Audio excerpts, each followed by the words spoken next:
Olá, meus queridos, professor Carlos Eduardo de Andrade Maia, mais conhecido como professor Maia, em mais uma aula de Direito do Consumidor, em mais uma aula de resolução de testes provenientes da prova da ordem, que tem por finalidade exclusivamente propiciar a você o alcance da tão esperada carteira da OAB.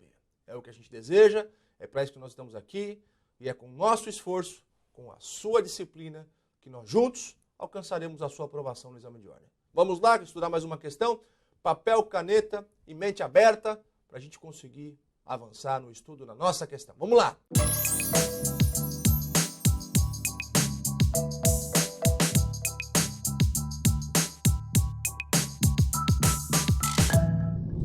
Joana adquiriu um aparelho de telefone em loja de eletrodomésticos e, juntamente com o manual de instruções, foi-lhe entregue o termo de garantia do produto, que assegurava ao consumidor 1 ano de garantia, a contar da efetiva entrega do produto.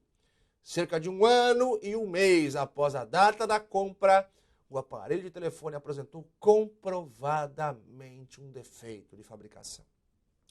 Em face dessa situação hipotética, assinale a opção correta acerca dos direitos do consumidor. Vamos lá. O que a gente tem aqui? Nós temos aqui uma situação em que uma consumidora adquiriu um produto de natureza durável, nesse exemplo, um eletrodoméstico, um telefone, né? Aliás, um telefone numa loja de eletrodomésticos, e esse aparelho apresentou um problema. Problema esse que foi comprovado. Mas, professor Maia, que problema foi esse? Não interessa. Não perca seu tempo divagando a respeito de que tipo de problema foi esse. Se está dizendo a questão que o problema foi evidenciado, comprovado, constatado, não cabe a você discutir que tipo de problema se tratou. Ponto. Letra A. O prazo para a Joana reclamar dos vícios do produto é de apenas 90 dias, a partir da entrega efetiva do produto, independentemente do prazo de garantia. Tá certo isso ou não? Não. Eu já disse a vocês em uma das nossas aulas, e eu espero que vocês respondam essa questão junto comigo. Lembrem-se do que eu expliquei, que a garantia legal, que é aquela imposta pela lei para bem durável e não durável, e a garantia contratual, que é aquela facultativamente conferida pelo fabricante, ou esses prazos dessas duas garantias são somados por força do artigo 50 do CDC. O que nos leva à conclusão de que a alternativa A, em princípio, está errada. Vamos ler as demais e depois avançar com o nosso estudo. Letra B. A lei garante a Joana a possibilidade de reclamar de eventuais defeitos de fabricação a qualquer tempo, desde que devidamente comprovados. A qualquer tempo, não. Letra B. Letra C. Após o prazo de 1 ano de garantia conferida pelo fornecedor, Joana não poderá alegar a existência de qualquer defeito de fabricação. Cuidado que essa questão gerava uma dúvidazinha, viu? O fato de um produto apresentar um problema depois do prazo de garantia acabar não significa dizer que você não possa reclamar o reparo. Por 2 motivos. Primeiro, porque esse defeito, ou esse vício, melhor dizendo, pode ser um vício oculto. E, portanto, o prazo começa a fluir do dia em que você o constata. Ponto. Segundo, porque, muito embora todos os prazos já tenham sido superados e o vício seja aparente ou de fácil constatação, você pode sim reclamar. Obviamente, reclamando fora do prazo de garantia, você vai ter que pagar o conserto. Nada além disso. Então, a reclamação pode ser feita assim após o fim do prazo de garantia. Mas, obviamente, você vai ter um custo para reparar o problema. Senão, não seria ou não haveria o porquê de existir assistência técnica. Então, esse é o primeiro ponto. Letra D. Joana poderá reclamar eventuais defeitos de fabricação até o prazo de 90 dias após o final da garantia contratual conferida pelo fornecedor. Vamos lá? A resposta dessa questão, meus queridos, sem muita delonga, sem muito pormenor, sem muita parafernália jurídica, está no artigo 50 do CDC, que diz assim, ó, a garantia contratual é complementar à legal e será conferida mediante termo escrito.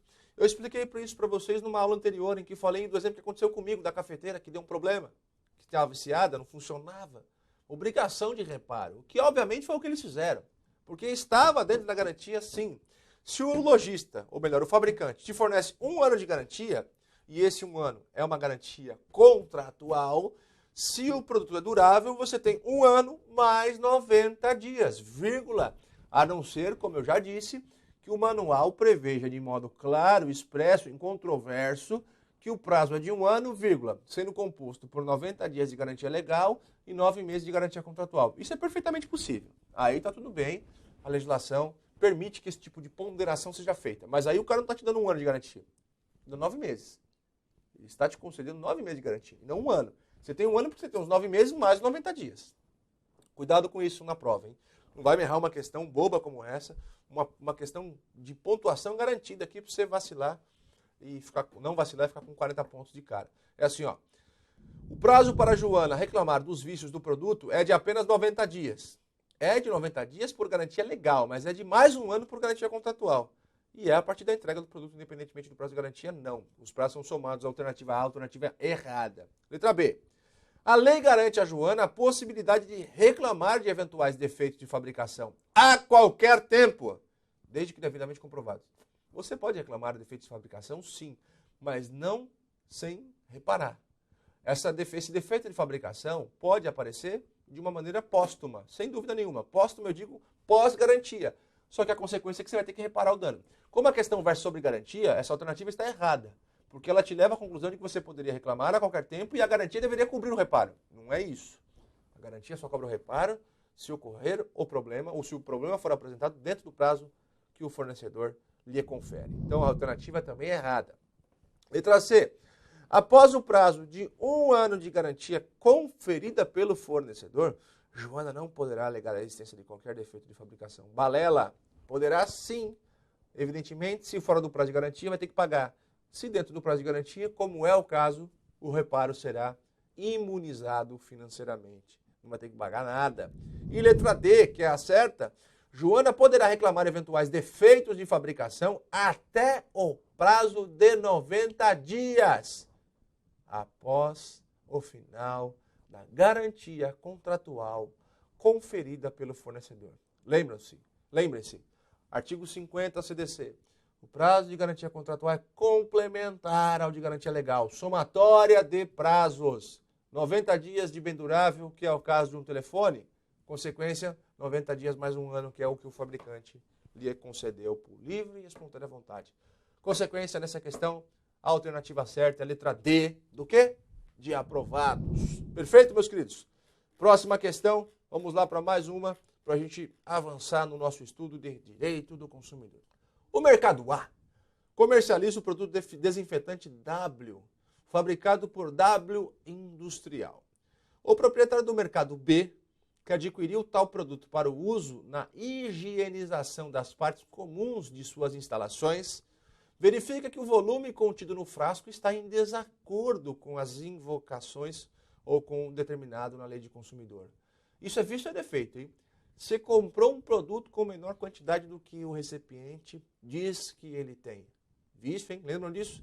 Pois bem, o proprietário do mercado B, que adquiriu tal produto para uso e higienização das partes comuns de suas instalações, verifica que o volume contido no frasco está em desacordo com as informações do rótulo. Em razão disso, o mercado B propõe ação judicial em face do mercado A, invocando a Lei 8.078, arguindo vício decorrente de tal disparidade. É vício mesmo, está certinho. O mercado A, em defesa, apontou que se tratava de responsabilidade do fabricante e requereu a extinção do processo. Será que está certo isso ou não? Vamos lá. A respeito do caso sugerido, assinale a alternativa correta. Letra A. O processo merece ser extinto por ilegitimidade passiva. A questão toda é saber se o mercado A poderia ser acionado pelo supermercado B. Em outras palavras, a questão toda é saber se entre o mercado A, que comercializou o desinfetante, fabricado pela W Industrial, e o supermercado B, há ou não há relação de consumo. O supermercado B, quando compra desinfetantes para utilizar nas suas áreas comuns, é destinatário final disso ou não? Sim. Se ele é destinatário final, tem relação de consumo. Se tem relação de consumo entre pessoa jurídica e pessoa jurídica, nós temos todo o aparato de proteção do CDC derivado aplicável em favor do supermercado B. De tal sorte que o supermercado B é, sim, consumidor neste exemplo. Se ele é consumidor, o supermercado A é fornecedor. Significa dizer que o fornecedor responde solidariamente com todos os demais integrantes dessa cadeia de produção, inclusive o próprio fabricante. O que diz a alternativa B? O caso versa sobre fato do produto, está errado. Fato do produto é defeito. E defeito é igual a problema que causa dano. Neste exemplo específico, nós não tínhamos um defeito, nós tínhamos um vício. Então a questão já está errada por esse motivo. Letra C. O processo deve ser extinto, pois o autor não se enquadra na condição de consumidor. Está errado. O autor é consumidor sim, porque embora seja uma pessoa jurídica, é uma pessoa jurídica que ocupa a posição de destinatária final de um produto que é comercializado com a habitualidade e finalidade lucrativa por uma outra sociedade empresária, por um outro ente jurídico. De tal sorte que há uma relação de consumo, sim. A alternativa C também está errada. E letra D, trata-se de vício do produto. Logo, o réu e o fabricante são solidariamente responsáveis. Quem diz isso, meus queridos, é o Código de Defesa do Consumidor, mais precisamente lá no artigo 18, que diz que o fabricante, o produtor, o importador são solidariamente responsáveis pelos vícios de qualidade ou quantidade que os tornem impróprios ao consumo a que se destinam. A alternativa, portanto, correta é a letra D de aprovados. Beleza? Mais uma questão. Carla ajuizou a ação de indenização por dano moral e material, aliás, por danos materiais, morais e estéticos em face do dentista Pedro, lastreada em prova pericial que constatou falha durante um tratamento de canal na prestação do serviço odontológico. O referido laudo comprovou a inadequação da terapia dentária adotada, o que resultou na necessidade de extração de 3 dentes da paciente, sendo que na execução da extração ocorreu fratura da mandíbula de Carla, se lascou aqui, né? De Carla, o que gerou redução óssea e sequelas permanentes, que incluíram a assimetria, ficou a cara torta, olha que Carla se lascou. Foi no dentista ruim, o cara fez um monte de besteira e ela ainda ficou com a cara assimétrica, que beleza, hein? Com base no caso concreto, à luz do CDC, assina a alternativa correta. Vamos começar do começo. Isso é vício, é defeito, hein?